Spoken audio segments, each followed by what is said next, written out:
భయ్యా భీమ్లీ వస్తావా? వస్తాను మేడం. ఎంత తీసుకుంటా భయ్యా? 1000 ఇవ్వను భయ్యా. 800 ఇస్తానండి. గిట్టుబాటు అవ్వదు మేడం. 500 డీజిల్ అవుతుంది భయ్యా. నాకు మిగిలేదు 500. 800 ఇస్తానండి, వస్తేనండి లేకపోతే లేదు. పాప స్కూల్ ఫీజు కట్టాలి. మేడం ఆగండి, 2 ఎక్కండి. భయ్యా ఒకసారి పక్క ఆపండి. సరే మేడం.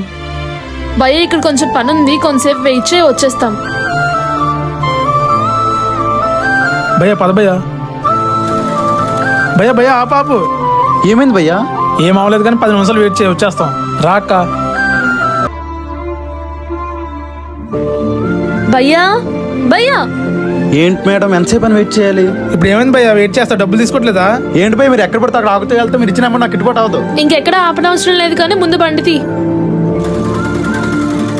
ఇదిగో భయ్యా 600. అదేంటి మేడం, మనం మాట్లాడింది 800 కదా, 600 ఇస్తున్నారేంటి? నువ్వు మాట్లాడే మాటలకి ఇదే ఎక్కువ. లేదు భయ్యా, మనం 800 మాట్లాడాం, ఇవ్వకపోతే బాగోదు. ఏంటి బెదిరిస్తున్నావు? 600 ఇస్తాం, తీసుకుంటే తీసుకో, లేదంటే మేము ఎక్కడ ఆటో ఎక్కో అక్కడ దించే మేము వేరే ఆటోకి వచ్చేస్తాం. అదేంటి భయ్య అలా మాట్లాడుతున్నారు? మరి అలాంటప్పుడు తీసుకో, నువ్వు పదరా. సిక్కు ముళ్ళు గప్పి రంగులీనుతున్న లోకమంటే పెద్ద నాటకమే తెలియకనే సాగే.